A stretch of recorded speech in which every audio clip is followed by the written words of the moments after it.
For all those who appreciate the work that we're doing here on Standing for Truth, please hit that subscribe button because we are just getting started.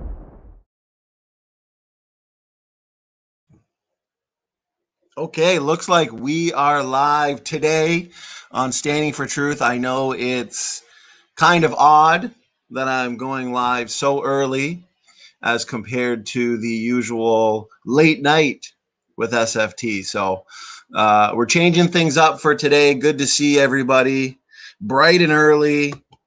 I've got my coffee, some water here. Looking forward to this one. So good to see everybody.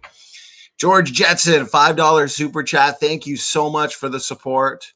George Jetson says, just found your channel. What a blessing. Well, I'm glad you found our channel. God bless you too, George Jetson. We're happy that you found us. Lots of material for you to check out. Be sure, because we've got 1,000 videos, sometimes it's difficult to find. We pretty much got a video on every single topic you can think of. So make sure I'm going to screen share, guys. Brother Nicholas gave me some good advice on how to organize some of these playlists to help you guys. Now, this hour is going to be interactive, so we've got a lot of videos here, little clips. This is going to be a lot of fun. But before we do, I want to show you. Okay, so if you click the playlist section, Brother Nicholas gave me some good advice on which ones I should make the priority. The top playlists. I'm going to fix that up in a bit, but anybody who's new to the channel, anybody who's looking for specific content, please go to the playlist section. I've organized it the best I can, as you can see here.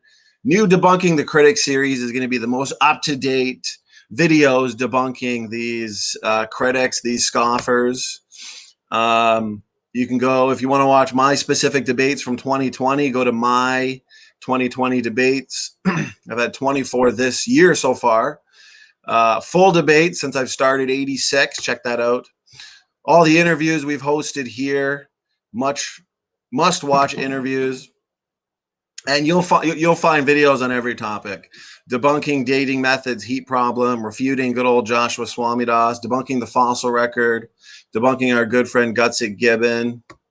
We've had the honors of having Kent Hovind on about 15 times, one interview, 14 debates. If you love the Genesis Flood debate collection, we've hosted like 95% of the flood debates that you can find on YouTube. So they're all here. I love flood debates. We've actually got abiogenesis demolished. One thing that was evidently clear in these rebuttal videos, not even an attempt to address the abiogenesis challenge. And here's why.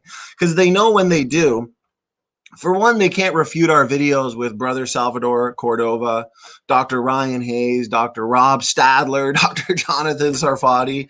I mean, abiogenesis is dead. So they knew that if they even attempted to address my questions that I've asked, chicken and egg problems after chicken and egg problems, they knew we'd be having Sal back on, we'd be having Ryan Hayes, Dr. Stadler, Sarfati to destroy their attempt at the abiogenesis challenge. Professor, quote unquote, Dave attempted the challenge. And he probably wishes he never put out that video. So yeah, guys, just check out these. I tried to make it easy, accessible for you guys. So Nicholas, thank you for that advice. Okay, let's see. Good to see people in the chat. Praise I Am That I Am says, is this live? And yes, it is. Amen. It's live. This is going to be fun. We got a super chat that came in here from Doki Doki, $20. Thank you so much, Doki Doki. Like I said, you guys are the life and blood of this channel. Your incredible generosity is why we're able to put out so much content and get interviews with the leading young earth creation apologists that there are. Salvador Cordova says he can host an after show. So please, Sal had a great after show the other day. Please make sure you subscribe to his channel. He's going to be putting on a lot more content. We're going to be having him on hopefully in the next maybe few days to a week on protein probabilities. This Saturday, Genesis flood debate. Derrick Barnes versus Nephilim Free. Check out the other day. We had a great debate with David Neff and Otangelo Grasso. That was definitely a must watch and a lot of fun. Anybody new to the channel, please share. We want to get this video out to as many people as possible. We have to force Professor Dave to respond. We're waiting for a response, and then we're waiting to demolish that response. So Dr. Rob Stadler educates Professor Dave on abiogenesis. The reason why I bring this up again is because I've had some comments on the channel. People just passing by saying, hey, can you guys at Standing for Truth debunk Professor Dave's latest video on James Tour? So we had Dr. Rob Stadler on to do so. He's going to be back on, I believe it's November 6th. I got to check my calendar. I got a few things for you guys to look forward to. So share that around, pass it around. Like I said, we got a lot to look forward to. Yeah, George, just announcements, brother. You didn't miss much. We're just getting started. Luca, good to see you. Lena, good to see you. Jeremy, Nicholas, yes. Good advice. Nicholas, I saw your email before I went live. So let's get this party started then. We're going to have some visuals. We're going to have some, it's going to be interactive. It's going to be fun, as I usually try to do. It's also going to be a lot shorter. It's still probably going to be an hour, but I think for us, this is considered shorter. Now, Erica's so-called final, okay, quote unquote final video has been released. It only took a month. Actually, I think it took more than a month, 2 months, 3 months, actually. Time's been flying by so fast debunking these evolutionists. It's too much fun. We could have content for the next million years for this. LP, I got to point this one out. LPP says, SFT's wife demanded he do it earlier. She couldn't hand him going off on Swamidass. Yeah, it's true. It's true. That's why I got to keep it within the hour, because we've got family dinner, of course. And credit goes to LPP for the amazing thumbnail. If you guys didn't put 2 and 2 together, he does those classic thumbnails. So anyways, it took months then to come out with, I'm sorry to sound mean, but it's true, the worst rebuttal video I have ever seen. I listened while doing work, and as I was listening to it in the background, I was able to honestly refute every point on the spot. I could probably go through it all today, line by line, and demolish it. That being said, I won't just yet, because Raw, Matt, and myself, we're going to be doing a series of videos refuting every word. It's about 5 hours worth of stuff. So like I said, they're good for business. We're going to have a lot of content for you guys. So, and remember, they can say more things wrong in one sentence than words that are in that sentence. So we could probably do a series of, I had an evolutionist say, oh, so your series is going to be 9,000 hours. I said more like 900,000 hours. So this is going to be fun. I like when they pop up their heads. Speed of Sound's in the chat. I've put out a few videos recently debunking him on mutation rates and Y chromosome. I think he's pretending they don't exist, but one of them is specifically on his comments with Godless Engineer, so I challenged him to refute it. I don't think that that's going to be possible. Shadow Dancer says, SFT mean? No way. Thanks, Shadow Dancer. Even when I think I'm being mean, apparently I still sound nice, so that's good. That's good. I don't want to be mean. DS says being honest is not being mean. That's true. That's true. We're gonna be honest today. Honesty Angel. Speaking of honesty, says truth is hate. Don't you know? It's true. It's true. You got it. That's my email. Truth is hate, definitely, to those that hate the truth. Yeah, so we're gonna have Raw Matt on. We've been working on. We've been making notes and going through it line by line. So we're gonna do a series. I just find it funny that it took this long to make a video with so many lies, so many misrepresentations, so much dodging. Team Dodgeball, it's what they do best. Dodge, duck, dip, dive, and dodge. I want you guys to all remember the 5 Ds of dodge, please, because we're going to be seeing a lot of it. What else? What else comes to mind? Okay, they've literally avoided almost every question we threw at them. And I'm going to prove that today. And the straw man argument. Wow. It's almost laughable. This video Erica made, to be honest with you, she increases any young earth creation, any of us, anybody who believes in biblical creation, she increases our faith in the biblical creation model. It's that bad. Now, the misrepresentations are so bad that, to be honest with you, and I'm glad I don't sound mean here, but it's borderline lies, and I'm going to show that to you, if not actual lies. So I'm going to point that out today. This means that the gloves are coming off at this point. I'm sorry to say it, but these evolutionists now need to be exposed more than ever, especially Swamidass here. He's really, really proven himself to be, it's tough to say it, but at this point, just sounds rather dishonest. And I'm going to prove that all today. So I want to make this video here just refuting some of the Swamidass section that is almost it's almost like the Twilight Zone. It's as if he's never read one young earth creation paper on these topics. It's as if he knows nothing at all. He doesn't even begin to attempt to address my videos on him. Actually, they essentially ignore these videos. It's that bad. So what we're going to do before I'm going to screen share again, and I'm going to go to a couple comment sections, guys. So I won't be able to see. Brother Smokey Saint says debunking theistic evolution today. Kind of.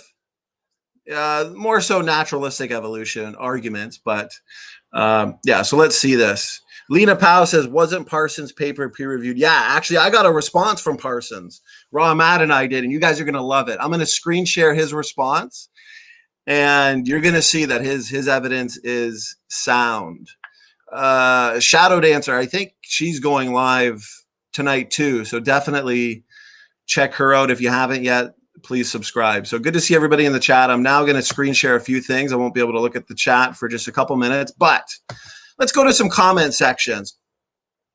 So this was on the orphan genes one, and this was from over a month ago. Okay. Now here's the thing. I ask these specific questions and they repeat the arguments, and so does Swamidass. They repeat the lies. So I want to give you guys some context first before we play their video. So I point out this was a 60 comment thread with Erica, who dodged, ducked, dipped, dived, and dodged all over the place. Couldn't even answer simple questions and still didn't answer them in this video. So she points out in this comment section, go read it, that apparently Dr. Jensen ignored most of the papers, only focused on a couple. So I respond. I said the mutation rate was justified based on 4 papers.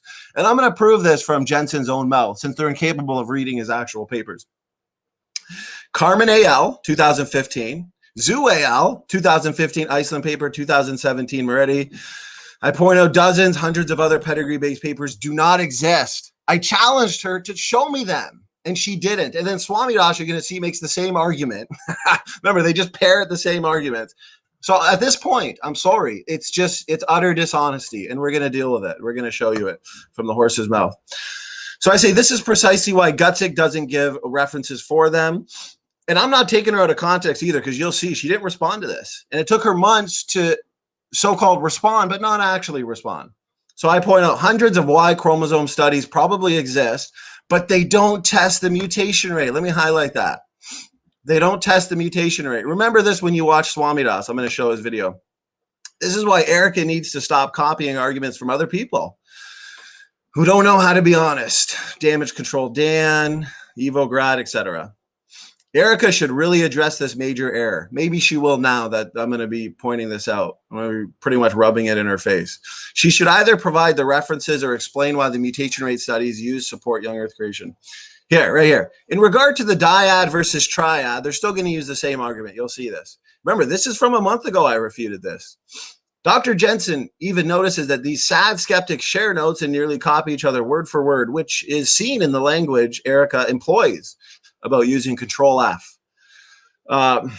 For full context, check her comments above.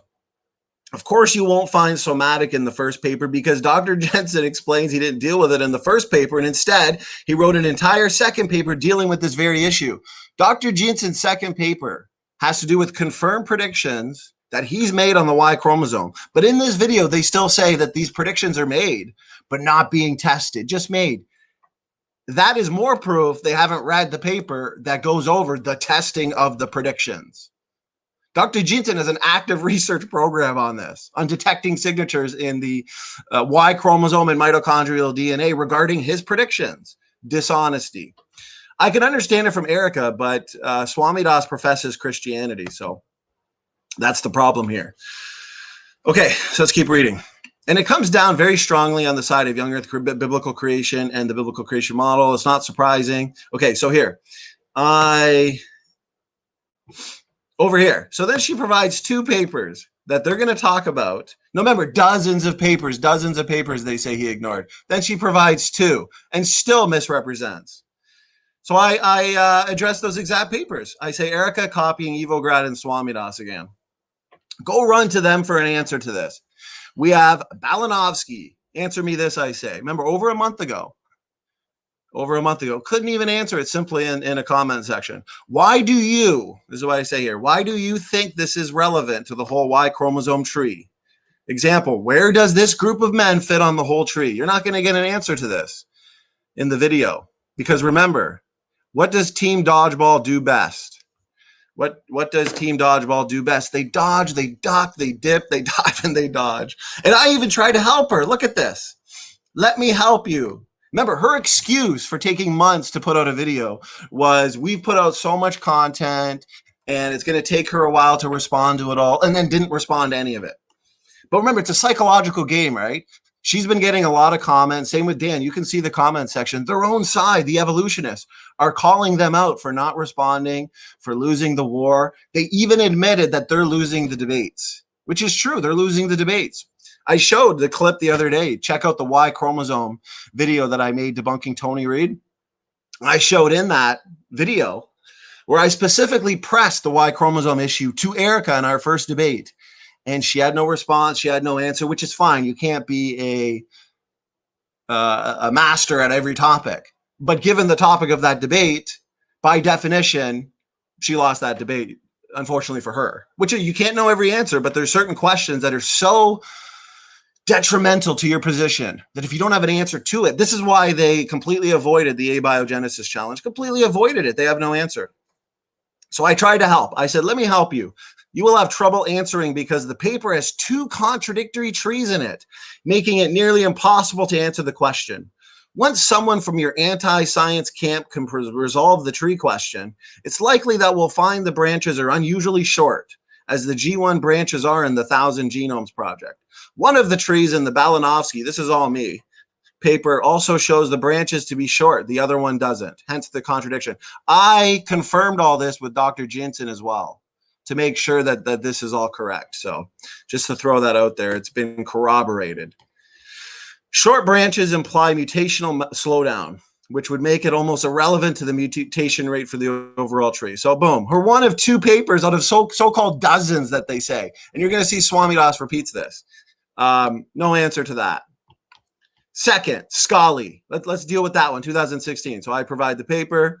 I think Swamidass tried the same trick. I say it's almost laughable. It is. The 11 studies are of whole genome rates. Whole genome rates, not Y chromosome. Did you know, and I specific question, did you know the 11 studies are all of whole genome rates? Or are you just copying again? Okay. So anyways, excuse. She lost that comment war that she started. I don't even like spending time in the comment sections, but she has recently been making comments, and we always get the last word on it. So she should probably stop avoiding comments. George Bond says the gloves are off. SFT and beast mode. You're right. You're right, brother. This is we've given them a chance. Honesty Angel says SFT has had some coffee today. Yes, I did.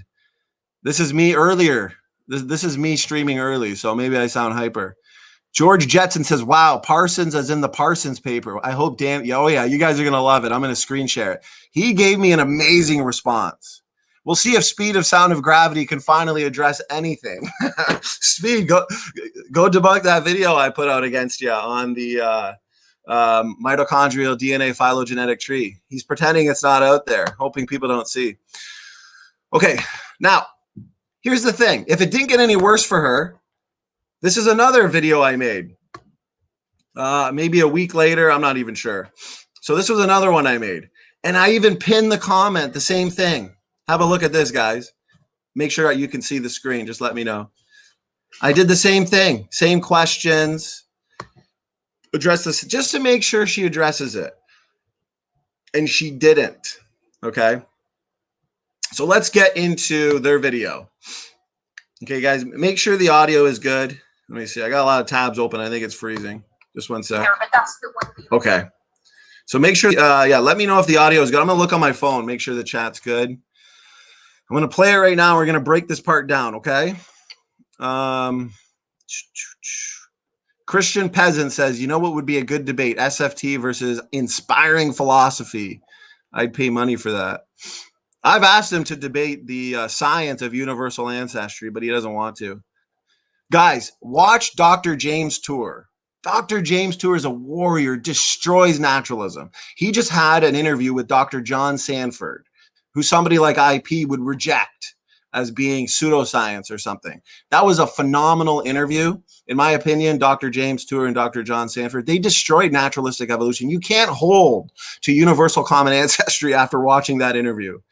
Shadow Dancer says James Tour is awesome. Yeah, that video was awesome. And I loved how Dr. Sanford pointed out that after all of these years, the only rebuttals he's gotten was from bloggers and people like Dan, who, how many secular papers has he published versus Dr. Sanford? And Dr. Sanford talks about all the peer-reviewed, irrefutable papers he's published on the issue of genetic degeneration. No critique, no rebuttal, no actual papers, just bloggers who don't even have experience or training in the field. So it was a very fascinating interview.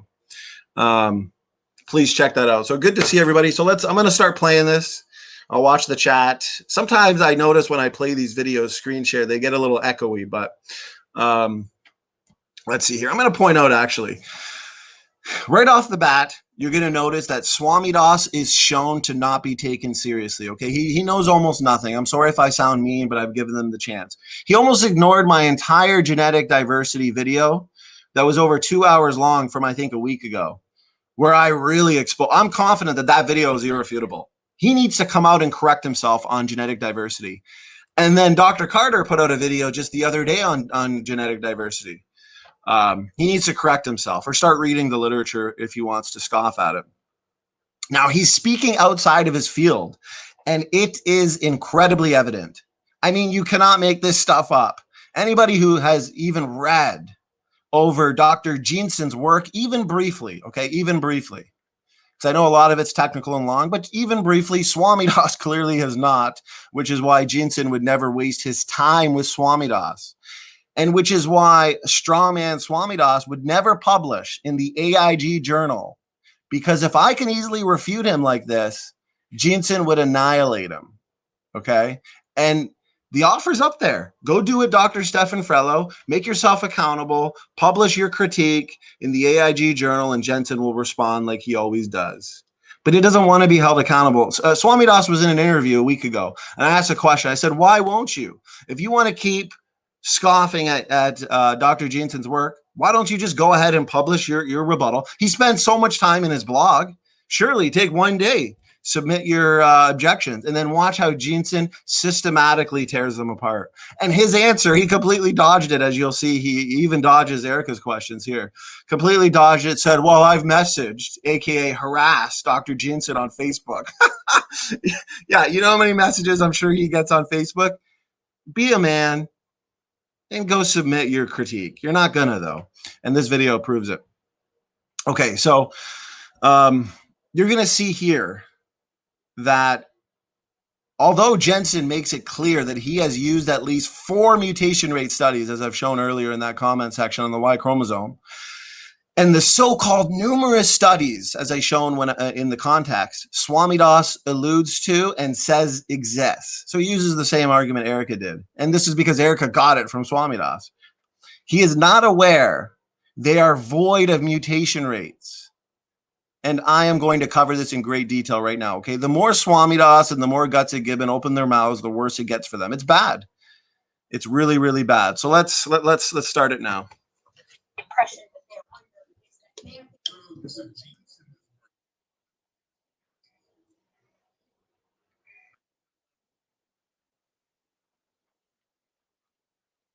Right.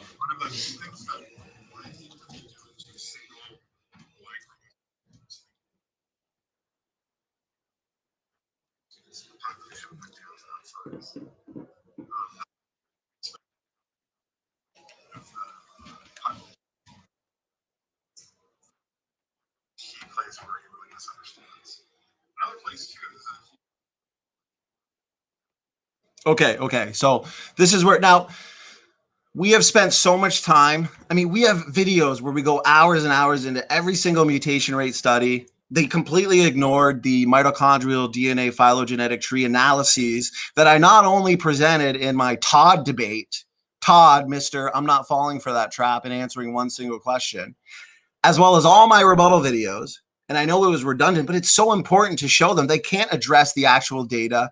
They can't address the visual representation of human mitochondrial DNA. So I'm not going to spend an hour on this comic because I want to get to the Y chromosome one. But in Raw, Matt, and I's series, we will, well, at the end of the day, we will be reiterating pretty much everything that we've said and they've dodged. But here's the thing, real quick before I move on. What he's saying essentially is that Jensen erroneously thinks Y chromosome Adam and mitochondrial Eve automatically imply we came from two people. In fact, Y chromosome Adam and mitochondrial DNA arise even in large populations, he says. Now, this is just more proof that Swamidass has no idea what creationists write. There are a huge number of papers published that I've constantly noted and constantly shown in my debates, for example, and in my videos, that Swamidass clearly has no idea about. And if he does, he's strawman the position. There's one specific published reading that's been in print for 4 years. And you can find it in the book Searching for Adam, but you can also find it online, titled Genetics Confirms Recent Supernatural Creation of Adam and Eve. Okay, so here, let's continue. I want to get to the Y chromosome part. He just doesn't.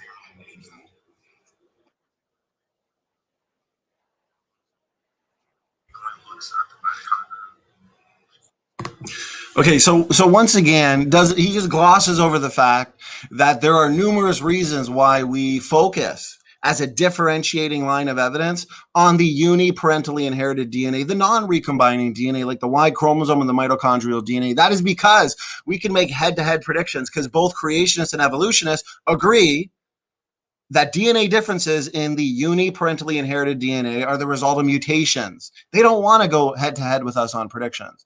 But here's what's funny. This is the typical overused argument employed by critics all the time who are still not familiar with the literature, with our literature. We've discussed autosomal pedigree rates and the created heterozygosity model in incredible detail, probably hundreds of hours worth, not to mention the large number of predictions coming out of that model and that starting point. When it comes specifically to Jensen, he didn't invent this model, of course, but when it comes to him, since that's who he's attacking, here's what's funny. Jensen's only published a massive paper that I've provided numerous times titled The Origin of Eukaryotic Species, Genotypic and Phenotypic Diversity, which Swamidass clearly has not read. And not only that, but a very large book called Replacing Darwin that people seem to hate, directly engaging exactly what Swamidass says has been ignored. So Swamidass clearly hasn't read these, and this is just more reason why he's terrified to engage Jensen on this. But isn't it funny how evolutionists have always accused creationists of not making testable predictions? And yet now we are making more testable predictions than the evolutionists themselves.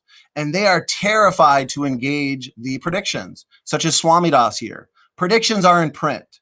For example, predictions have been made regarding mutation rates. Hey, here's how fast or here's how slow the African rate of Y chromosome or mitochondrial DNA change or mutate.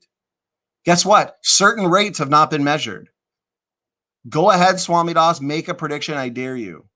Now, on nuclear DNA, like he's talking about, there have been incredible predictions. Very, very specific predictions on the function of certain DNA positions. And not only functional roles, but also on whether or not these would lead to certain diseases or whether they are the result of initial design. Predictions are made on the functional DNA elements like retrotransposons, predictions on pseudogenes. It's just, I mean, we've touched on this in incredible detail.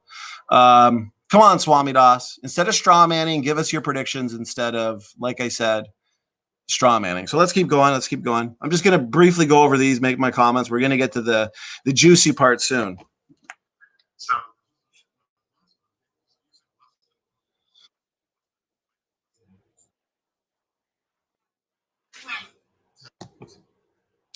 Oh, looks like I didn't share the volume, guys. Let me see. Let me see. So let me go back. George, thank you, brother. So we'll share screen. And Brother John, thanks for letting me know. Okay. So what I'll do, since we only played a little bit of what he said and I just addressed it, I am going to rewind it just a little bit so you know what I was at least commenting on. We're not at the juicy part yet anyway, so let's just rewind a bit just so you know what he's saying. Okay. So keep in mind everything I said. I don't want to repeat it, but we'll let... It's funny. Now listen to what I said, and then now listen to what he says. Okay. Now let me know that you can hear the audio. Go. Our hypothesis, but the problem is there are additional data sets that do indeed. Who thinks that there's data that supports it exactly? I mean, I don't know. I don't think there's data that supports it. I don't either, but that's what the impression that they're under is that they have data. So Jensen has argued that the data supports his view, but he does that because he makes a couple major logical errors. Right. One of them, he thinks that when you kind of go down to a single Y chromosome or a single mitochondrial genome, that indicates the population went down to that size. That's not true. We expect that to happen even if the population is large or not. So that's actually one really key place where he really misunderstands. Another place too is that he really neglects a lot of the data we have looking. So right there is where I made my comments on the straw man argument he made. Now the autosomal argument that he makes, which I just addressed, and then boom, we'll be right where we need to, and we will continue, especially to the juicy part. So here we go. Pedigrees to understand the the rates of mutation. He just doesn't even really engage that data. Likewise, he doesn't really even look at the autosomal genome. He only looks at the mitochondria and Y chromosome. So Luca was here since the beginning, and he says, advice, start from the beginning of the video. So he must have had his fingers in his ears when I said that today we're addressing the Swamidass section. And I made it clear in the beginning several times that Ramadana, even though I could probably spend 10 hours and just go through this line by line refuting it, okay, it's 3.5 hours. Swamidass needs to be exposed here because he was the so-called expert being brought into this video. We are going to do a series of videos, probably totaling, who knows, 100 hours, going line by line, Luca. So take your fingers out of your ears and listen to the introductions, because those introductions and the announcements at the beginning are to set the stage for what to expect. So correct yourself currently. And Smokey says Luca would deny it anyway, I think. Don't sweat it, Standing. Yeah, Luca's incapable of answering a question. Luca and Ian Chen, I would say, deserve 2 spots on Team Dodgeball, except I would put them on the bench where they could maybe wipe up the sweat coming from Team Dodgeball as we refute all their arguments. So,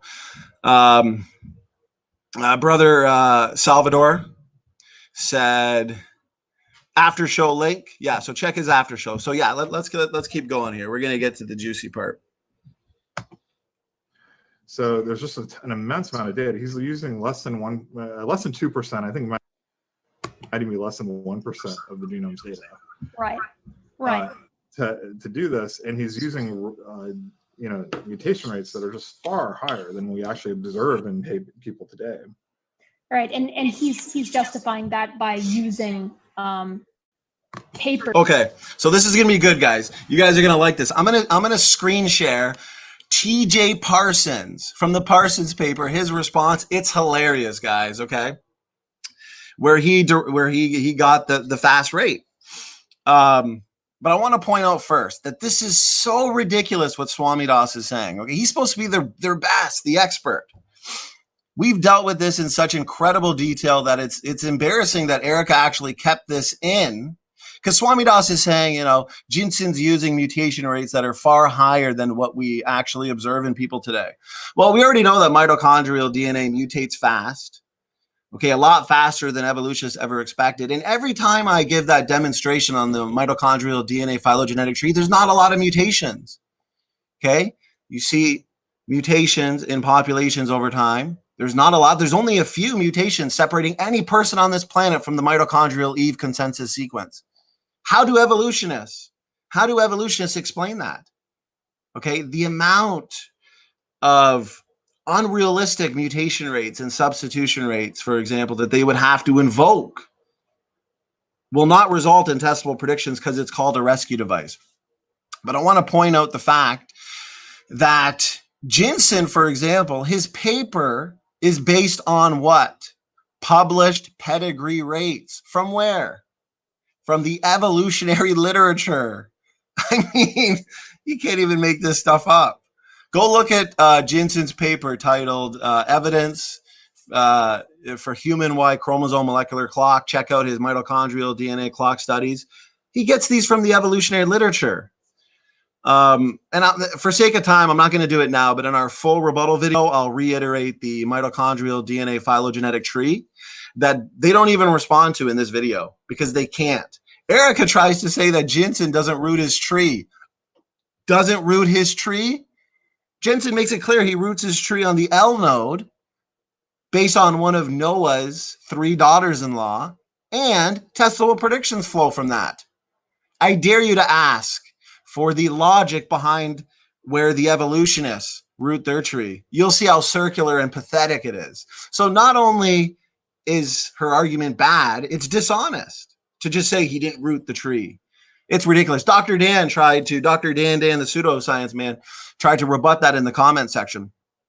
And I said, before we talk about what results from rooting the tree on the L node, admit correction on your dishonest argument saying he didn't root the tree. And he wouldn't. So at that point, it's just sad. Okay, so the audio looks good. Brother Nicholas was saying it's a little bit low, but as long as you guys can hear it a little bit. Swamidass is speaking kind of low anyways. So yeah, here we go. This is going to be fun, guys. You guys are going to like this. So we've reached out to Parsons. He's quite annoyed, and I think he thought we were an evolutionist. I'm not sure, but I'm going to show you it. It's funny. So we reached out to Parsons regarding the critics, and well, it wasn't good for the critics. Okay. Now I'm not sure if I'm I'm going to just show the full response because it is kind of long. I could reiterate it. He's pretty much challenging the full-time bloggers to actually submit their papers instead of just complain like people like CRISPR do, because he's made sure that the data is 100% solid. Okay, here, let me see. I'm going to go to it here. Screen share. Boom. So let me know you can see this. So he's going to sound kind of annoyed in here because I'm pretty sure he just thought I was another evolutionist critiquing his work. Because remember, the evolutionists hate this study because it helps corroborate the biblical creation model. Okay. So Salvador makes a good point. He says, determining mitochondrial DNA rates involves accounting for heteroplasmy. Yep. I pointed that out in Erica's debate, I think 4 or 5 months ago. They just ignore things. He says in the somatic line and filtering it out from the germline mutations, not trivial. It's not trivial. It's true. Okay, so if you guys can see this, Thomas Parsons. He says, thank you for reaching out.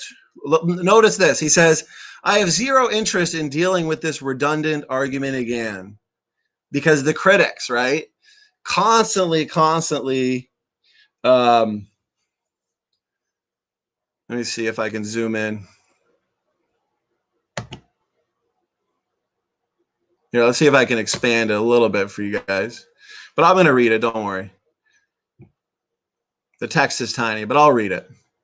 I wasn't going to read it. I was just going to reiterate it, but I figured that the evolutionists wouldn't believe us. So I'm just going to go over it, guys. So look what he says. In the late 1990s and early 2000s, I was bombarded with criticisms for my findings. He says, I showed conclusive evidence for over a decade that my conclusions were valid and that they were wrong. Your CRISPRs of the world. He says, I even helped Stone King in his research, even regarding his attack on my work. This isn't a young earth creationist, by the way. Yet all his personal attempts in future studies failed to invalidate my past results. I have only, oh, this is funny. I have only started receiving emails and messages in the past years regarding my mutation rates again. And all of them are in regards to a subject I have no interest in addressing. Probably this subject, because we're constantly showing this paper like, wow, the mitochondrial DNA mutation rate is fast. There's only there's only a few mutations consistent with our model. Mitochondrial DNA is incredibly similar worldwide, very low variation, proving that we came from a literal and scientific Eve. It's the facts. So in just the last years, probably since we started this channel, you've got your CRISPRs and your Dans probably bombarding him with criticism. Okay.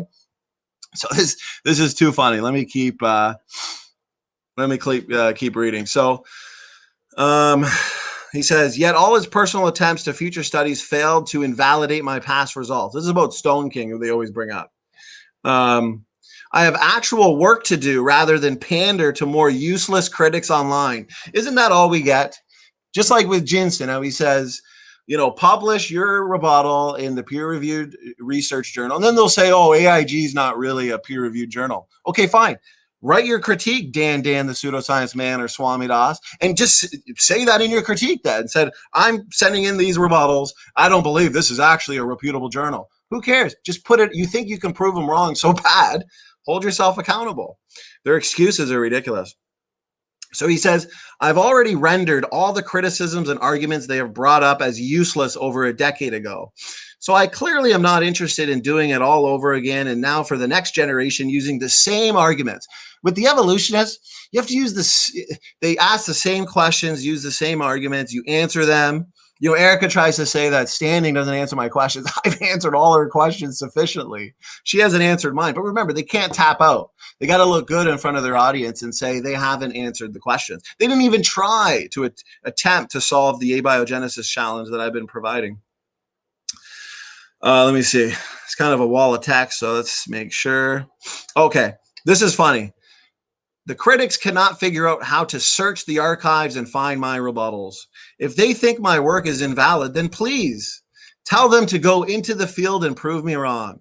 CRISPR, go into the field and prove them wrong. Or another thing too, Dr. Sanford's paper on the waiting time problem, or all of these papers on Mendel's accountant, validating genetic entropy, published in the secular journals, the mainstream journals. Guess what? There's been no critique of it. There's been no peer-reviewed paper rebutting it. All you're going to get is your bloggers, like your Dan, Pseudoscience Man, and all these people that hang out in Swamidass's blog all day. They don't have any answers because, yeah, they could hide behind their computer and write a blog post all day. But guess what? Those objections they're raising, they ain't going to pass peer review because the science is rock solid. Dr. Sanford made that clear in his interview with James Tour. And Sanford pointed out that the only rebuttals he does get are just from the internet. You know, these lowlifes that don't understand real science, unfortunately. So here's important, okay?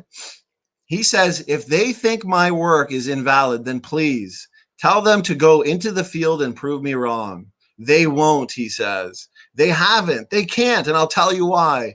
I cross every T and dotted every I. This is kind of like Jensen. He's crossed every T and dotted every I. That's why the only person to actually hold themselves accountable and take up the challenge was Dr. Stefan Frello, who I debated on Modern Day Debate. Jensen has had the last word on that one. And Frello, from my understanding, the reason why he hasn't responded to the last round of written debate was because apparently Jensen's last response was too long. It's been a year now, Frello. I mean, take as much time as you need. So he's admitted defeat. He says, I knew my results were going to be scrutinized, so I made sure to account for every possible variable at my disposal. But it's really as simple as that. If anyone honestly thinks any part of my work has been a lie or has been overturned, then please submit it, because this means that, this is funny, this means that over the last 4 decades, because remember, the FBI adopted this mutation rate. The last 4 decades, we have been convicting the wrong people using my results. My current job, which is, and he names his job, would be taken away instantly, as this would mean that the hundreds of convictions using my mutation rates are invalid. My work would also be unpublished if this were the case, and it is not. It has been decades, and my findings and my research is still the most accurate to date. Once again, Swamidass, CRISPR, all you critics, why don't you get out of the blogosphere and start actually handing in your peer-reviewed criticisms? This is good what he says. No one has come close to the sheer volume of data I have at my disposal. If I ran the numbers today, look at this. If I ran the numbers today, they would be the same as they were in the 90s. So this was a really fascinating response. Let me see how the chat is doing. We'll play a little bit more of this.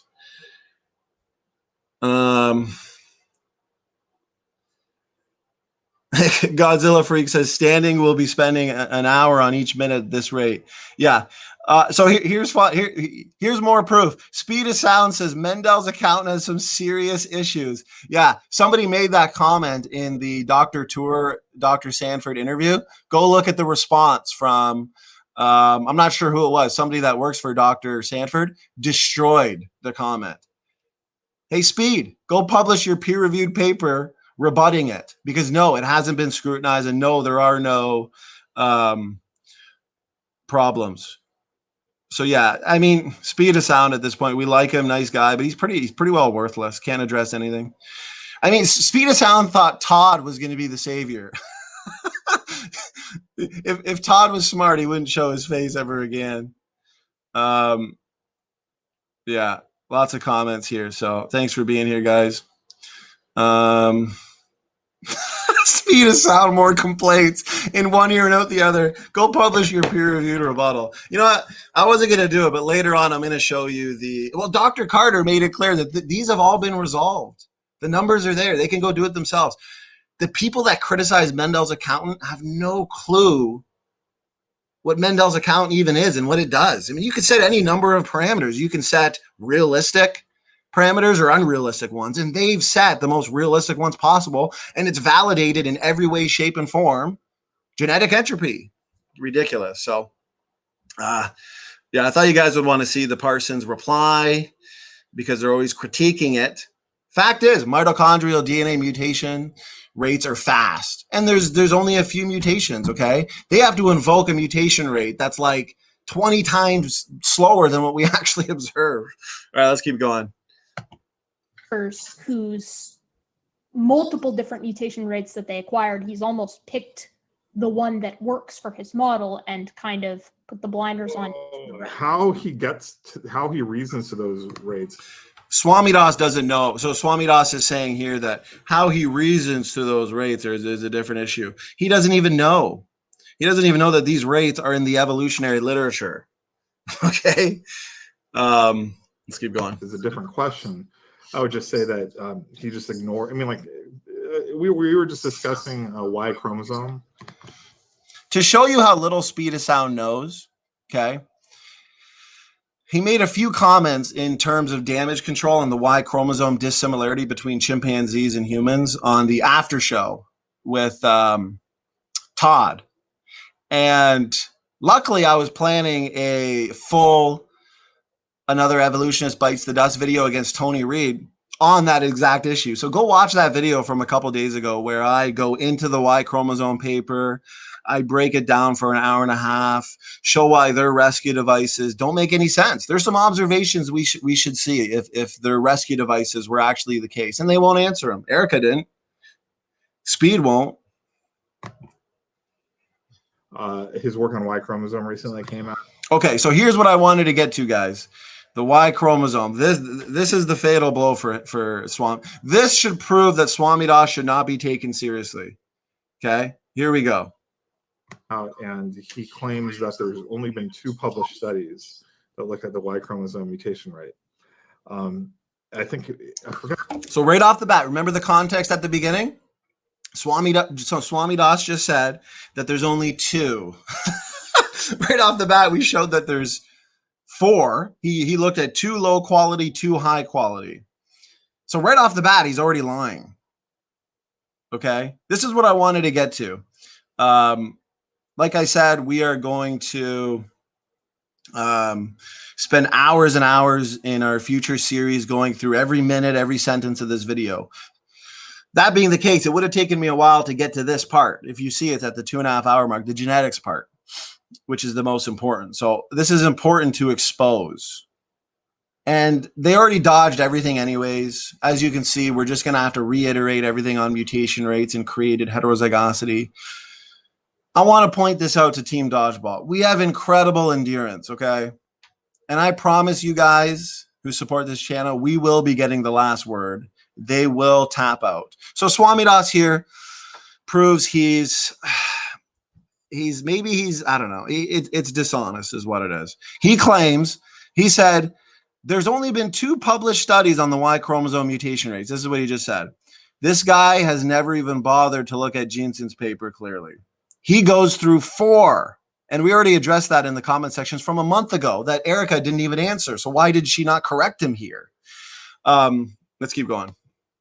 I got the exact date that he wrote that article, but even if you take the date of the article into account, that's just totally false. There is a large number of... Yeah, it's totally false because of what you're saying, Mr. Joshua Strawman Swamidass. He makes it clear that there's 4. And I'm going to show you from a video. That Jensen himself points out the 4. But it gets even worse for Swamidass here. That statement alone should get anybody to realize that Swamidass is out of his league when it comes to this stuff. When it comes to the technicals. How could you misrepresent someone's position so bad on something so basic? Okay, let's keep going. Of pedigree, sequencing based studies to actually do that. He just picked a couple of very, very low quality ones, and then he kind of did another analysis based on a figure. I mean, it's not... You can see that he's just fumbling all over the place. He's never read the work. He has no idea what he's talking about. This is their so-called expert that they waited till the end to try and refute us. It's pathetic. It's so sad. I'm going to let him talk some more, and we're going to destroy it. It's just not. It's not the data. I mean, So he claims they're yeah, it's not the data because Jensen makes it clear that there's 2 low quality, 2 high quality. That right off the bat is 4. 4 is more than 2, Swamidass. high quality, though. What would differentiate a high from a low quality? well, so Notice how he's fumbling. He's starting to wander. He's never read the papers. He wasn't prepared for a direct question. Erica seems to know more about Swamidass, put it that way. I'll debate Swamidass any day of the week, okay? Equally timed discussion, because if this is the best he has to offer, it would be an easier debate than with Todd. Well, so a key thing here is that to actually figure out the per generation mutation rate using sequencing is very hard, in that the standard ways we do sequencing have an error rate that's actually larger than the observed mutation rate. Okay. So if you're doing, like, for example, just 20-fold coverage, you're going to have a hard time really doing it, because when you see a change, you don't know if that's just because there was an error in your sequencing or if that's really what was observed. And that's a fundamental problem you have to deal with. So a large sample size is just key for this.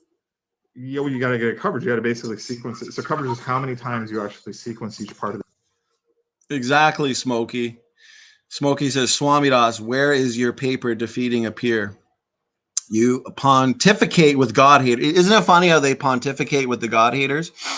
Go watch Swamidass's debate, quote unquote, with Dr. Tour on abiogenesis. I mean, Swamidass is trying to defend abiogenesis. Where does he put God? There's no answer to And he thought he could take on Swamidass or Tour. Swamidass, go debunk Tour and Sanford's interview from 2 days ago, please. The genome. Right. So sorry, let me clarify. When I say sample size, I mean like your in this case number of runs. Yeah. Godzilla Freaks, right. What I'm going to do is I'm going to let it play for I think another maybe minute or two, and then I'll just debunk it all at the same time. Well, it's not runs. It's one run. It's about how much DNA. I mean, because you usually get a whole bunch of DNA or cells. You chop them up, you put them into a machine after isolating their DNA, and you read different parts of it, and you have to reassemble it. But remember in those comment sections from over a month ago, where I corrected Erica on this exact same thing and asked her a series of questions. She didn't even have the honesty to correct Swamidass here. Everything, right? But you typically want to have pieces of DNA that covered every single part of the genome multiple times. And that's one way how to gauge quality. I mean, there's multiple ways how to gauge quality, but one of them is how many times did you actually look at a particular part of the genome? Right. Okay. Yeah, brother Anthony Maurice is in the chat. So we've had this abiogenesis challenge. Now they're admitting that they're not even going to take it because, they'll just give us the origin of life. Guess what? If you don't have an explanation for the origin of life, universal common ancestry is dead in the water. Now the most plausible explanation is what? Front-loaded genetic diversity. God creating fully functional organisms with that DNA diversity front-loaded for pre-adaptive purposes when it comes to environment change, for example. They're stuck between a rock and a hard place. You better take that challenge if you think there's any validity or defense of universal common ancestry. So, you can do pretty low-cost sequencing for around 10x. That means for every part of the genome, you actually sequence it around 10 times. Okay. All right. 20 times is happening, but to really be able to do this well, I mean, you got to get into the hundreds or even maybe 1,000-fold reads. And the studies that he picked weren't that. 1,000-fold, 1,000. I've got a lot to say on this, guys. You're gonna laugh. This is gonna be great. Okay. I want to point out for new people in the audience, when I watched this full 3-hour horrible rebuttal, honestly, I was able to just at the top of my head refute it word for word. I mean, this is going to be a great series we're doing. That high quality because they didn't actually have that high of rates. All right. And you're suggesting too, and I've seen this as well. Actually, I saw you mention this on Peaceful Science and looked at. See, so she's admitting it. Peaceful Science. This is where she got the argument from. I corrected her a couple months ago, asked her some follow-up questions. Here we go. Repeat, rinse, repeat. Parrot the same arguments. Here we go. We're going to destroy. Guys, this is bad for them. They can't come back from it. Her title is I'm probably done with these creations. Guess why? Because she dodged, ducked, dipped, dived, and dodged all over the place. Her expert, Swamidass here, he doesn't even know the basics. I mean, this is bad, guys. This is really, really bad. So watch the parrot. Watch. Into it myself. The problem with that is there are indeed multiple other studies that. Oh, multiple other studies. Remember where here? Let's just go back real quick to multiple other studies. Remember, I showed the context at the beginning. Okay, so there was the one where I debunked her, but there was another video where I reiterated it. Oh, here we go. And I even pinned it. I said hundreds of Y chromosome studies probably exist, but they don't test the mutation rate. And what did I say? This is why Erica needs to really stop copying arguments from other people. She just confirmed my prediction. She just admitted she got it from Swamidass. I predicted that that's who she got it from months ago. Can she think for herself? The gloves are off. I don't care if I sound too mean. I don't think I sound too mean, but the gloves are off. This is it. This has to be called out for what it is. Oh, and I want to point out the entire video is like this. Misrepresentations, dodging, strawman, avoiding answering questions. I was really hoping for more. I was hoping for actual rebuttals, but this is proof that naturalistic evolution is dead. It's dead. You have to be pseudoscientific to hold to that position. I couldn't even pretend to argue from that position. To what? Lose every debate I'm in? To make myself look like a Todd from the other night? No, thank you. I prefer real science. Okay, here we go. do have higher coverage rates. They cover the whole genome, and you can compare it. And so this is actually where it's interesting, because the math you can actually work out really easily. But if you think about what does it mean if you use a lower quality? That means that you don't know for sure what a particular point is. Like, so you actually kind of sequence it all out, and you sequence the parents too. You sequence the parents and you sequence the kid, right? Right. And you kind of see, okay, so these are the what this person has in this position. You know, not to call him out, but it's not his expertise. Like, he's just fumbling all over the place. He doesn't sound like an expert. You want to watch an actual interview? Go watch our Dr. Robert Carter interview, our interview with Dr. Ryan Hayes, watch our lectures with Sal, watch our interview with Dr. Sarfati, PhD chemist, watch our demolishment of Professor Dave with Dr. Rob Stadler. I mean, those are quality guests. This guy, I honestly think I could set him up with a debate with my 4-year-old daughter, who just overhears my discussion sometimes, and she would win. She would win. It doesn't take much to take down Joshua Strawman Swamidass. Go watch my genetic diversity video from a week ago. Like, he can't come back from that one, and he can't come back from this one. Could he have gotten it from his mom? Could he have gotten it from his dad? If that's possible, then it wasn't a mutation. If, on the other hand, he couldn't have gotten it from his mom, he couldn't have gotten it from his dad, and it's something new, well, it's either an error or it was a new mutation. Right. But if it was a sequencing error, you're going to call it a mutation. Right. And oh my gosh, right. So that's the key in this high coverage, right? That's why you use high coverage studies. It is beyond me why better. So I think what happened is he actually focused in on those that focused only on Y chromosome. Okay. And ignored everything that covered the entire genome, which was a pretty major error. I don't know actually if he realizes that. I mean, maybe he knows that and intentionally did it. I think it's actually far more likely that he just. I'll be demolishing this in a second, but I wanted to play all the way through, guys. Didn't quite realize this issue. And so if you just look at that, that's what he focuses on. He neglects everything that covers the whole genome. And the whole genome would, by definition, encompass the Y as well. So why would you not? That the best approaches are going to be actually. This is so bad, guys. I'm tempted to just rip it apart right now. Let's let them finish their lies. Easier to do in some important ways on the whole genome than to do focus just on the Y chromosome. Right, and that would potentially be why maybe we don't see as many Y chromosomal focus because they're just not as robust as data sets. The fact of the matter is, if you could for the same effort get more patients, higher coverage on the whole genome, including the Y chromosome, why in the world would you waste your time doing the Y chromosome? Right. Notice no predictions, though. No predictions. And everything they're saying is wrong. And I'm holding back right now. But let's let them finish their uninformed comments, and we'll tear it apart. We'll tear it apart. Like individually.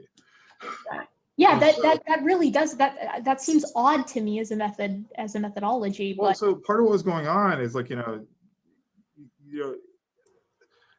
well, we don't have to get into all the details of how the costing works on this, but in general, if you're only looking at the Y chromosome, you're probably cutting corners on cost. Right. And you're making up for it with elbow grease with text, because it takes more tech time to isolate the Y chromosome and to do things like that. But that's just not where things are right now. Right now, like, there's been some pretty large and really good studies looking at, getting large pedigrees or triads and where you have a mother, a father, and a child, and maybe multiple children too. So you really need to have the mother, the father, and the kid. Yeah, dyads for reasons that I plan on covering earlier in this video, and I'll probably edit a bit in. Okay, so once again, let me just go here. I forgot that they reused the same argument. So dyad versus triads have been performed on the autosomes, and there's very little difference between the two, for one. Okay? But let's finish what they're saying. I really want to get to this recorded section, but you can't use a dyad for these kinds of studies. So if you're doing that, though, first of all, one of the hardest parts about this is actually getting the consent from the patients, getting them together. It's a lot of work actually to do that. Yeah, the If you're ethics gonna have their data, then that's actually a major part of the expense is getting them. Yeah. And now you have them. Why would you just throw away 99% of the genome to just focus on the Y? I mean, you do the whole thing. Right. Especially because it takes less tech time. So instead, it would be like your M&M example, right? To make sure I'm understanding this. Okay, let's destroy this. So Swamidass clearly doesn't understand the difference between why uniparentally inherited DNA can differentiate between that which is biparentally inherited DNA, like the nuclear DNA, for example. Let's go through this, guys. This is going to be bad for them. Okay, so Gutsick Gibbon links to the same Scully review. Okay, it's a paper that supposedly is ignored, that she says she got from Peaceful Science. She says she admits Swamidass mentioned it in his blog.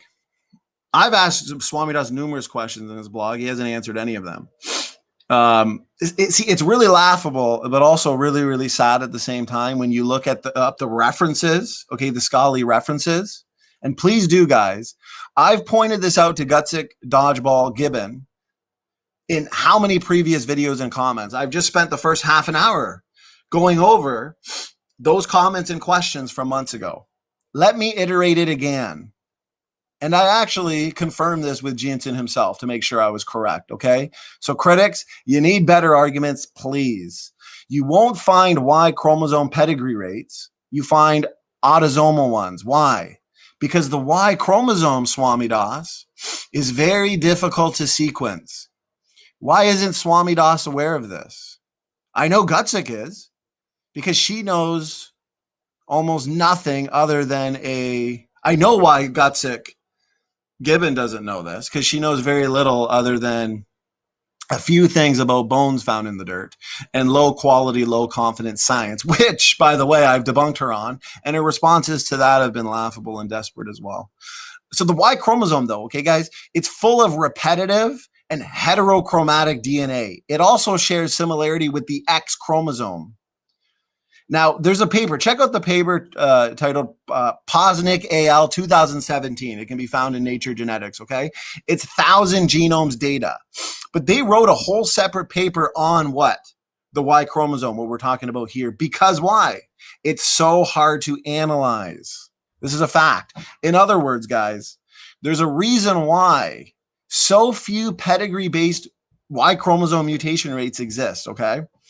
Anyone who studies this issue, clearly not Swamidass, knows this and would, if being honest, acknowledge this. This is exactly why I experienced. This is what I experienced in his Peaceful Science blog, okay? I demolished all their arguments. Then they showed themselves to be dishonest, and therefore I quit replying and instead made videos exposing their lies, which they ignored, and repeated the same arguments in this 3-hour so-called rebuttal that I debunked. Predicted their arguments, debunked them ahead of time. This was probably all filmed a couple weeks ago, so they didn't have time to rebut the predicted rebuttals. But let me put it frankly, okay? Swamidass has no idea what he's talking about on the Y chromosome. And guess what? His publication record is consistent with this. No work on it. Okay, do you see how many lies in just a few minutes? This is actually, as I said earlier, a perfect summary of the video as a whole. It's that bad. Especially the CRISPR section is even worse. Wait till we get to that in the full series.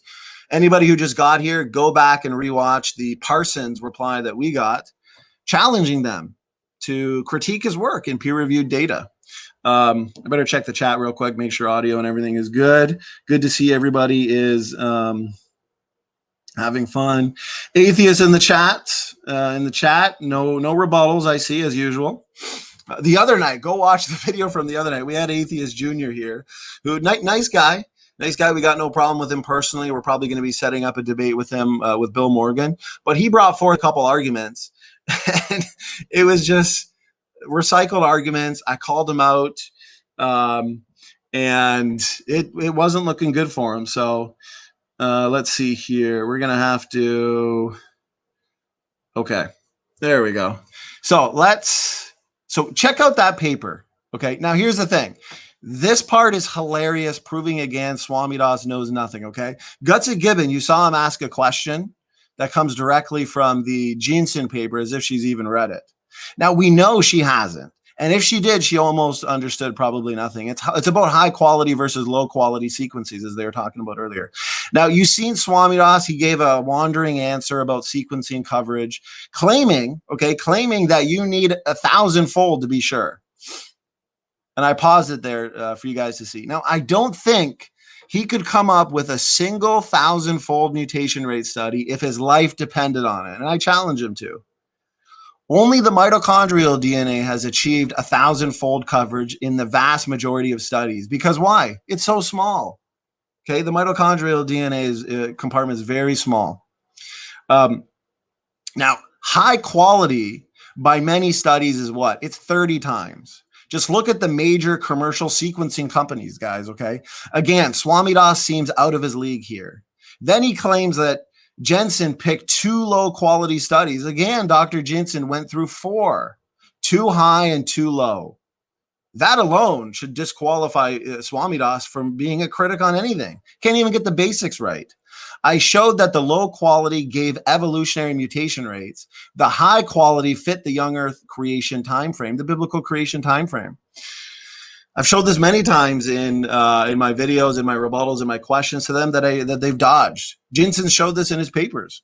I don't think Swamidass, to be honest with you, has read a single work that Jensen published. But here's the thing, guys. Here's the thing. Just when you thought it couldn't get any worse for Swamidass and Gutsick here, and Dodgeball Dan. Dodgeball Dan is a troll. He hasn't answered anything. He's the pseudoscience man, okay? And that's why he gets timed out in the chat, because he's just not up to date enough to argue the points. He's been refuted over and over and over and over and over again. And he's another guy that won't be held accountable by submitting his critiques for peer review, submitting his critiques against Dr. Sanford. I challenge him. Go refute Sanford and Tour's video.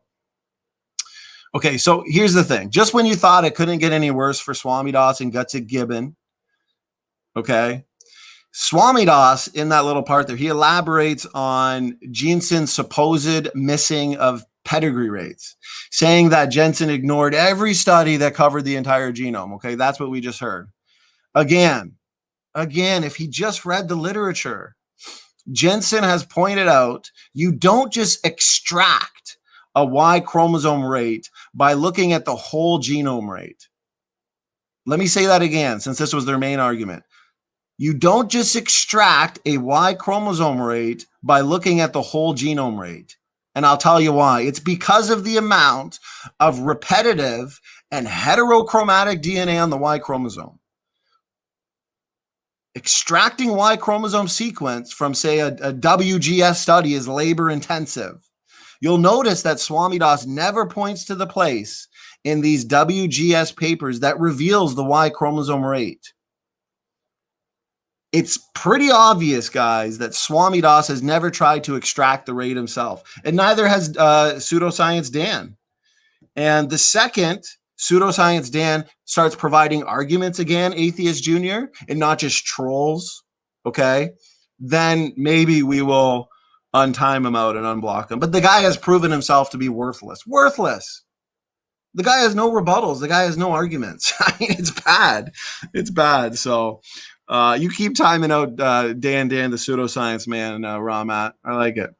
So it's clear Swamidass is out of his league because I'm educating him on this. It's clear he hasn't tried to extract the rate himself. Okay. If and when he does, he'll quickly find out that it's much harder than it looks. Once again, for months now, Jensen is not ignoring these studies. Creationists are not ignoring these studies. They are the ones dodging. They are the ones ducking, dipping, diving, and dodging. Jensen is going with studies that have actually done a rigorous analysis of the Y chromosome. Is that so bad, Swamidass? Going with studies that have actually done a rigorous and extensive analysis of the Y chromosome? Swamidass there, what he did, he wandered through theoretical reasons why people wouldn't look at just the Y chromosome. What he's doing here is bluffing. And he's bluffing to fill time because he can't handle Erica's questions. And this is how the entire video was, guys. It was sad. I challenge you. Look at all the published studies. I challenge Dan the pseudoscience man who just trolls. Actually provide an argument for once. Dan wouldn't even correct himself on saying that Jensen did not root his tree. He rooted his tree on the L node. And guess what? Testable predictions have flown from that, and they've led to an active research program. These guys don't know how to not misrepresent in Strawman. Look at the published studies yourself that do focus exclusively on the Y chromosome. Go on PubMed, have a look for yourself. It's not hard. Speed of Sound, do the same. Then you'll notice Swamidass, what he do is he very, very sneakily, he shifts the focus to what? Autosomal rates again. And what did he claim? He claimed it's 50 times less than the Y chromosome rates, as if the two are actually comparable. I mean, this is bad for them. Let me break it down, guys, in a nutshell. Swamidass has shown that he's trying so hard to speak authoritatively outside of his field. He doesn't know what he's talking about. He really doesn't. I'm going to go to Dr. Jensen here, briefly talking about, you'll see right off the bat that Jensen makes it clear. You can't miss it. You can't miss it. Now, I refuted all their arguments, but the one that you would think he at least got right was the 4 studies. This is Jensen himself. Notice how he mentions the 4 studies right away. Dan the pseudoscience man won't correct himself on this mistake, so he's going to be continued to be blocked because I don't like liars on this channel. When there's an error, admit the error and then continue the argument. To do now. Because so listen to this, guys. Did we come from 2 people? Yeah, it fits the genetic data quite well. Fits evolution, fits probably 1,000 different things. Not a great field of science in which to try to argue against Adam and Eve. Here's a better question that we can answer, and that I think evolutionists would not like to discuss because the evidences are not in their favor. How long ago did our first ancestors live? And I'm going to say Adam and Eve. Evolutionists might say somebody else. There's a point at which, though, they would say modern humans, modern Homo sapiens began, and that's about 200,000, 300,000 years ago. That's their time point. I'd say we began 6,000 years ago. So I'm going to go back to this diagram that I showed earlier, but now I'm going to try to draw it a little bit more to scale in terms of time scales, where this is 6,000 years ago, this is 30,000, 200,000 years ago. That's not a fair comparison. It's more like this, where there's, and this isn't even to scale either, because there's orders of magnitude different between a few thousand years and hundreds of thousands of years. But that's the basic point. We'd say we go back just a few hundred generations. They go back thousands, tens of thousands of generations. Now, how can we answer this with genetics? This is, again, a question where you might not naturally say, yeah, I'm going to use genetics to answer this question. How long ago did our ancestors live? We typically think of genetics as who did we come from, not when did we come from these people. Well, I'm not going to use the DNA that we just discussed. Population genetics focuses heavily on DNA that's inherited from both parents. And there's a whole lot of factors that go into it. Doesn't make for a good subfield of genetics by which to answer the question of how long ago do the ancestors live.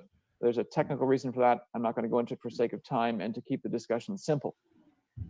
There are 2 subsets of our DNA that lend themselves to answering the question of when. When did our first ancestors live?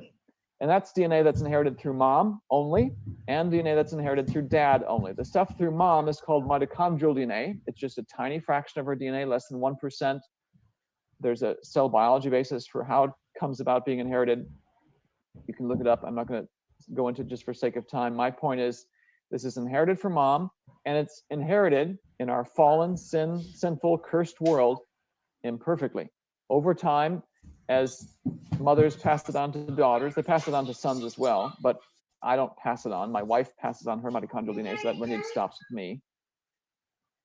Mistakes occur. We live in a fallen world. DNA isn't copied perfectly, and these accumulate over time, and so it acts like a clock. Every time a new mistake is added, there's another tick of the clock. And so then today you can say, how different are Simon and I in our mitochondrial DNA? How different am I from Ken Ham? How different am I from the British Prime Minister? And we can count the number of differences between us, among us. And if there are few differences, few ticks of the clock, we must have a recent common ancestor. If there are many differences between us, many ticks of the clock, you have to go back in the distant past into deep time to find that common ancestor. So that's the principle behind mitochondrial DNA. It gets more nuanced and complex if you use DNA that's inherited from both parents. So the question is, when did our first maternal ancestor live? given the number of differences that we see today, and we've got people from around the globe, we've got British people, we've got Americans, we've got Africans, Asians, Native Americans, we've got a good sample of the globe. We know approximately how many ticks of the clock separate us as people groups around the globe. So you'll notice, I'm going to pause it right here real quick. And I am going to go to, so that's the TJ Parsons response. So anybody new here, definitely check that out. This is why the uniparentally inherited DNA is incredibly important, okay? And we point out all the time, we like the straightforward approach to mutation rates. They don't assume deep time. It doesn't assume ape-to-man evolution. This is the most empirical way of using the clock. Let me go to this phylogenetic chart here. We're comparing mutation rates in the present using parents to offspring. It's the pedigree-based method. You can compare the mutation rates between parents and children. And guess what? The mutation rate is incredibly fast, way faster than is expected by evolutionists. Now, here's the thing. When you look at the family tree here, for example, it's the expected pattern from our model. A center point followed by rapid and explosive growth. That's what you can see here. But when you look at the differences like this, the Europe HVR, you can see difference that more people are picking up mutations in the same amount of time. That's why the evolutionists can't look at the molecular clock and assume that based on the amount of DNA differences separating chimps and humans, that there's an actual molecular clock. They can't assume that. That's why they can't actually make predictions. Here's the point in a nutshell. There's not a lot of mutations here. There's only a few separating any person, even somebody in Africa. And the mitochondrial DNA worldwide is incredibly similar, low variation. They can't explain this data. And now we can take this data and we can make accurate predictions. It has led to an active research program, for example. When you're looking at, say, roughly one mutation every other generation, okay, look at this tree. Now you can account for a ton of purifying selection. You can even reduce that rate incredibly. And guess what? Guess what? There's still only a few hundred generations here. There's no evidence that this mitochondrial Eve originated from, say, tens of thousands of other people like they promote. It's just not there. It's not what the data suggests. And the same goes for the Y chromosome. Y chromosomes are even geographically specific. Speaking of the Tower of Babel, contains very low variation. They can't point to you. They can't point out any ancient or highly mutated Y chromosomes. It's bad for evolution. They don't want to do the head-to-head prediction on the uniparentally inherited DNA. Let's go back. I want you guys to see where he talks about the low. Okay, I'm going to skip ahead a bit. I want you guys to see the Y chromosome mutation rate studies, where he makes it clear that he's at least looking at 4. That's still double what Swamidass is accusing him of looking at. It's coming up right here, guys. It's prior to this study that she lived 100,000 to 200,000 years ago in Africa. That's background. Now, here's the key sentence. Commenting on this new discovery in 1997, she's commenting on early 1998. Using the new mitochondrial DNA clock, where we actually measured mothers, daughters, grandmothers, granddaughters, that lady, mitochondrial Eve, would be a mere 6,000 years old. This is not. So from Ann Gibbon's review, what does she say? Researchers have calculated that mitochondrial, remember Parsons? He said his work is irrefutable. And all you're going to get is critics emailing him, bloggers criticizing him, CRISPR criticizing him. Published your peer-reviewed critique then. Because as he said, he's crossed his T's, dotted his I's. The woman whose mitochondrial DNA was ancestral to that in all living people lived 100 to 200,000 years ago in Africa. Using the faster mitochondrial DNA clock, she would be a mere 6,000 years old. No one thinks that's the case. One thing CRISPR says in this video, and you'll see it, I said we're going to break it down sentence by sentence. He points out that, of course, the mitochondrial DNA mutation rate we get from pedigree studies from generation to generation, by definition, it has to be slower than the overall mutation rate after many generations, okay? The substitution rate, for example, of course, because a lot of the new mutations, they will be selected away. The somatic cell line mutations, we accumulate a ton during our lifetimes. They don't get passed on. It's the germ cell line mutation rate. But here's the thing. Even when you account for that, even when you account for purifying selection, even when you account for substitution rates, there's still far too mitochondrial DNA mutations to explain in the evolutionary time frame. They have to invoke mutation rates that are like 10 to 20 to 30 times too slow. You should hear the stories that they have to come up with to get to their actual date. No, they don't get it. We understand. Yeah, by definition, the fast mutation rate now, some mutations will be weeded out over time, of course. But guess what? That tree that I showed you, there's still only a few hundred generations worth of mutations. Get over it. That was CRISPR's best argument. We're going to demolish it sentence by sentence, but he said that. And I just said what he said in his argument in this video, word for word. That's the best they got. It's sad. Let's keep going. Not creationist writing. This is mainstream science. No one. And we're ending soon. Salvador Cordova, awesome to see, between 36 and 40 people here still. We went a little longer than I thought, but it's important. Salvador is going to have an after show party after this, guy. So everybody join, subscribe to Sal's channel. He's doing awesome. We're going to have him on in the next week doing a lecture on protein probability. So subscribe to his channel. Check out the after show. We're almost done here. I want to just show this part and we'll be good to go. One thinks that's the case, of course. Well, if you look at the primary data, that of course sparked a whole several years of controversy. So here's the papers that Swamidass has clearly not read, or else he wouldn't actually strawman our position, specifically ginseng, the way he does. And I have provided these papers over and over again. I've provided them to speed of sound. I mean, I forgot how many times, and I still think he hasn't read it. Check this one out. On the origin of human mitochondrial DNA differences, a young earth creation, human mitochondrial DNA clock, whole mitochondrial genome mutation rate confirms D-loop results. I mean, it's just not looking good for them. Decades of controversy.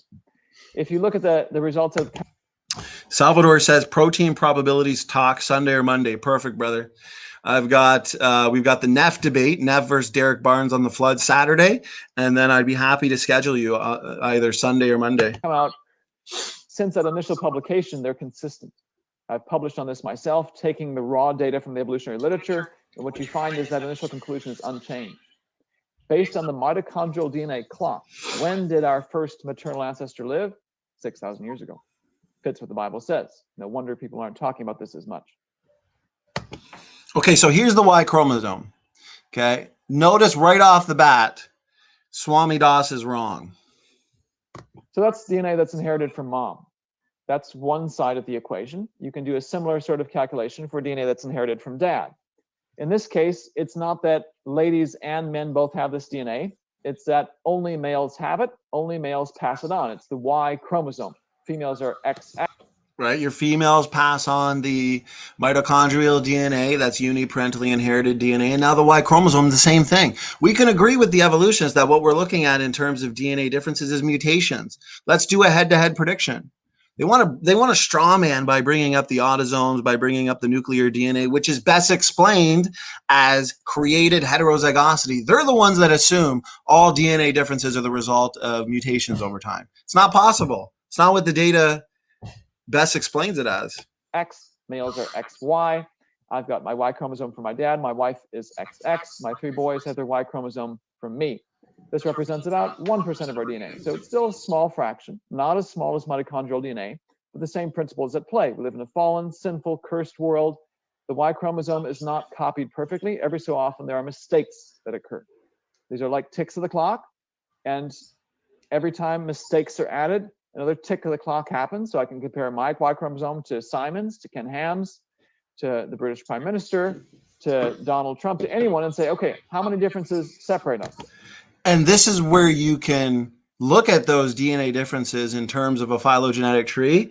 And if what we're saying is true, we should be able to read the history of civilization off of that tree. Evolutionists, if their time frame is correct and their position is correct, it'd be nothing but noise. You would not be able to differentiate between signal and noise. They don't address this. Dodgeball Dan, it's like he doesn't even know these predictions in this active research program exists. It's so bad how badly they've been refuted. And why are these working so well? That's the question. If there's just a few differences, we must have a recent common ancestor. If there are many differences, many ticks of the clock have passed since we had a common ancestor. That common ancestor must have lived a long time ago. Once again, we've got Y chromosome sequences, Y chromosome DNA letters from people groups around the globe: Europeans, Native Americans, Africans, Asians, Papua New Guineans, so forth. So now that we know how many differences separate us, what we need is a measurement of fathers and sons, grandfathers and grandsons. You need to see. Right. So now this is where he's talking. We need a measurement. We need an accurate measurement. The best way to get that would be through high quality sequencing data. So let's see here. See how many differences exist, how many new differences arise from generation to generation. How fast does this Y chromosome clock tick? And this is stuff, if you look at the evolutionary literature, truth is stranger than fiction. This is stuff you can't make up. And in fact, So look at this slide, guys. 2 early studies based on low quality DNA. So now he's acknowledging these ones. Taken down the evolutionary path myself initially. Not that I thought that evolution was true. It just, the initial Y chromosome results, I thought, oh, well, I guess the clock ticks slow. I'm not sure what the explanation is. The initial 2 studies that looked at fathers and sons showed that the clock ticked fairly slowly and fit the idea that we have a common male ancestor 200,000 years ago. Well, it turns out those initial 2 studies were based on low quality DNA. Subsequent studies in 2015 and 2007. Subsequent studies means additional studies. Okay, Swamidass? When you had initial studies and then subsequent studies, they're not the same studies. Now you're looking at minimum 4. 4 is greater than 2. Were based on high quality DNA. And it turns out when you use high quality DNA, you find that the clock actually ticks very quickly in a manner that fits. The evolutionists don't like the high quality DNA. A Y chromosome Adam, more appropriately Y chromosome Noah, because that's our most recent male common ancestor scripturally. And for technical reasons, that's as far back as we can go with the current tools that we have. The clock ticks in a manner that's consistent with having that guy, Noah, live 4,500 years. So remember, they said that dozens and dozens of papers were ignored. Then when pressed, Erica provided 2. Then I broke those down in detail as to why those are inaccurate in terms of what she's trying to demonstrate and rebut. And then I had several questions that I asked her. You can see it in the comment sections. I spent, 30 minutes at the beginning going through those where she gave no answer, said she's working on a rebuttal video, months go by, and she doesn't even answer those questions and repeats the same arguments. This is 100% proof to anybody with 2 eyes and half a brain that they're not to be taken seriously. They're not interested in sophisticated, intelligent, and honest dialogue. It's a fact. If they were, they would submit their criticisms into the Journal of AIG and allow Jensen to respond the same way he did to Frello. But they can't even defeat us in debate, dialogue, and discussion. They think they're going to defeat Jensen? I don't think so. Years ago. Now, it took a little bit of work to discover this fact. In one of the papers that was based on high quality DNA, they looked at how fast the clock ticks in DNA that's inherited from both parents. So this particular study, published in Nature, 2017, looked at 150 Danish people, mother, father, offspring. So they looked at the DNA that's inherited from both parents. How fast does that DNA clock tick? They looked at DNA that's inherited from dad, but they looked at a different type of clock that's ticking. What was noticeably absent in their paper, whose sole purpose was looking at the rate at which DNA clocks tick, was some sort of comment. And I want to point out something earlier too. Luca in the chat was saying, start at the beginning, that'll be the best way, which I said is exactly what we're going to do. But here's what's funny. Here's the double standard. If you watch all of Erica's video, she probably dodged or left out 98% of our content, maybe 99%. Left out the majority of the comments in the comment section where I've asked specific questions. It's a double standard with these guys. about how fast or slow the Y chromosome clock ticks. And it turns out I was able to extract from the primary data the answer. And this is the answer, of course, was 4,500 years ago. So it was this glaring silence that spoke so loudly about what the answer is. Not only was the primary data consistent. Brother Salvador says, SFT, can you post at Joshua's website? I have in the past, and I've even engaged them. Here's the thing, though. They don't answer direct questions. They dodge. They misrepresent. They straw man. It's kind of a waste of time. But what was amazing out of it is I got so much good ammo from things that they said in that blog that I've made a series of maybe 10 videos on it that none of them have responded to. It's been awesome. I love when they bring up these straw mans. It gives me content. With this, but the fact that the evolutionists refused to comment on it, to me, told me, I bet you this is true, because why would you want to comment on something that disagrees with your paradigm? The other study says in the main text of the paper, this is from 2015, that we measured the differences between fathers and sons and it was consistent with our expectations. And I thought, oh, well, here's another paper that seems to be consistent with evolution. Well, it turns out if you dig in the supplemental information, where they talk about the details of how they arrived at their conclusion, they looked at the differences between fathers and sons, the rate at which the Y chromosome clock ticks. Well, Luca, no worries. We appreciate you here. You are one of our more objective viewers in terms of atheists. If I was a little mean to you earlier, I apologize. Like I said, we like you.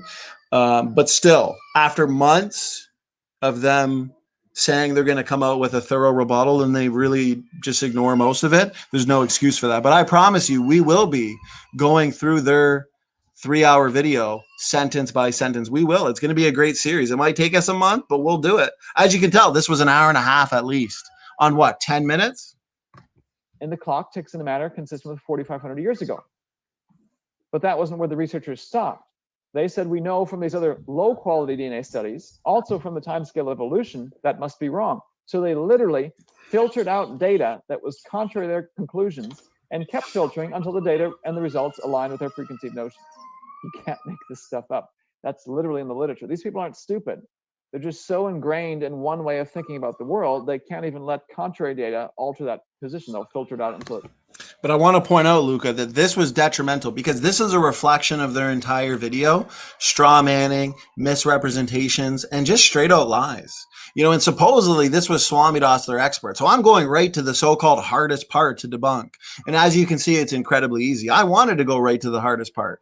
Now, once we start from the beginning, you'll see that it's all very easy, simple. They brought on their so-called specialist, and he knew nothing. He knew nothing. Until conclusions, until the data match their conclusions. You can't make this up. So both the male inherited and the female inherited DNA fit what the biblical time scale is. For technical reasons, we can take mitochondrial DNA back. Anyways, I'm going to end it here, guys, because the kids are getting hungry. It's dinner time around here. Watch that entire video. I wanted to point out that Joshua Strawman, Swamidass, Strawman right off the bat. I dismantled every single point he had there. He's not willing to engage in the sophisticated dialogue that's necessary on these important topics. So I'm going for an hour and 45 minutes. Guys, I love that they put out these videos. This is going to be content for a lifetime. I promise you, we will get the last word. They'll probably make up some excuse like we're not addressing anything, when in fact that's not the case. It's a tactic, a psychological tactic. Anyways, Genesis flood debate, Derrick Barnes versus Nephilim Free this Saturday, 9 p.m. EST. It's going to be a big one. I'm looking forward to it. And thanks for everybody for being here. Godzilla Freak says, responding to their months of work the next day, no sweat. Yeah.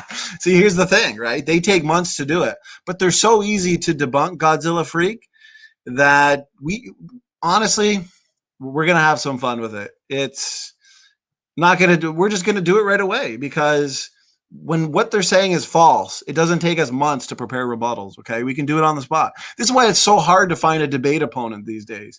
Thank God Todd agreed. He may not agree again for another one, but John Lange says, great job, SFT. Pound it, buddy. I appreciate it, brother. We're working overtime here. We want to expose the lies and promote the truth.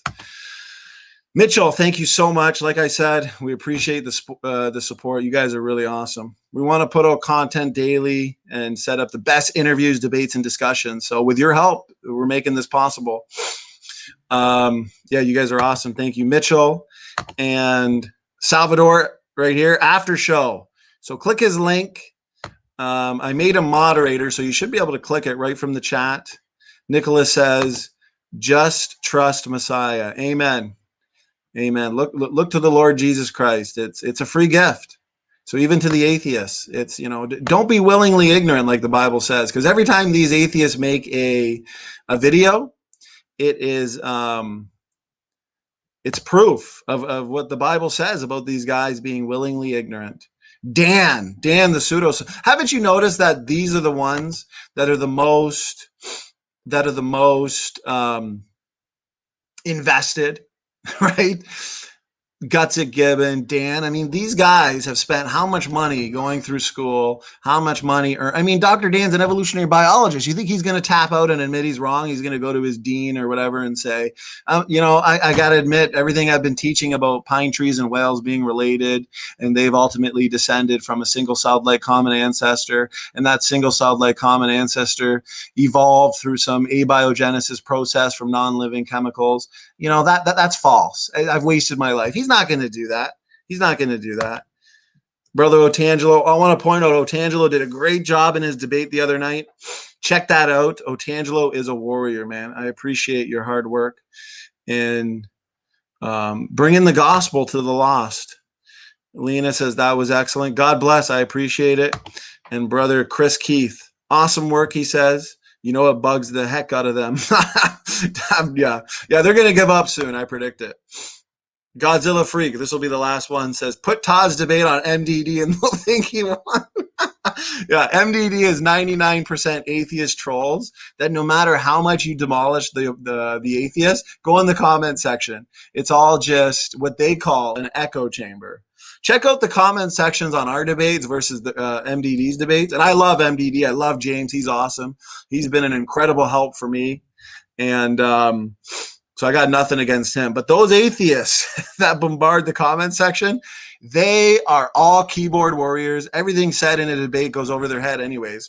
They don't know how to be objective. That's why I appreciate people like Luca in here, David Neff, Dessel Drace. You know, these guys are actually, at least watch these debates with an open mind, and they're objective, and I appreciate that. We need more people like that.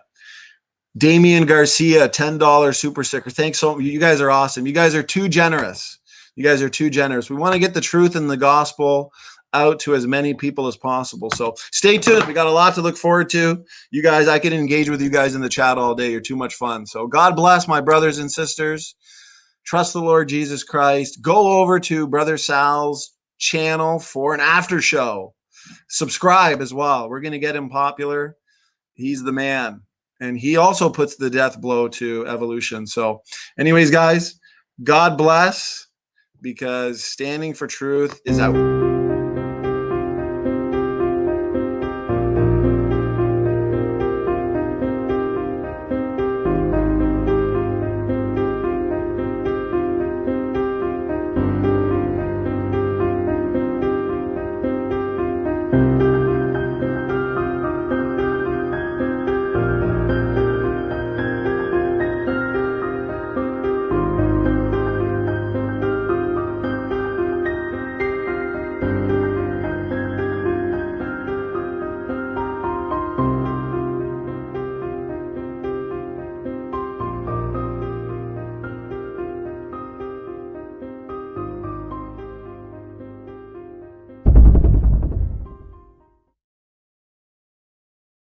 For all those who appreciate the work that we're doing here on Standing for Truth, please hit that subscribe button, because we are just getting started.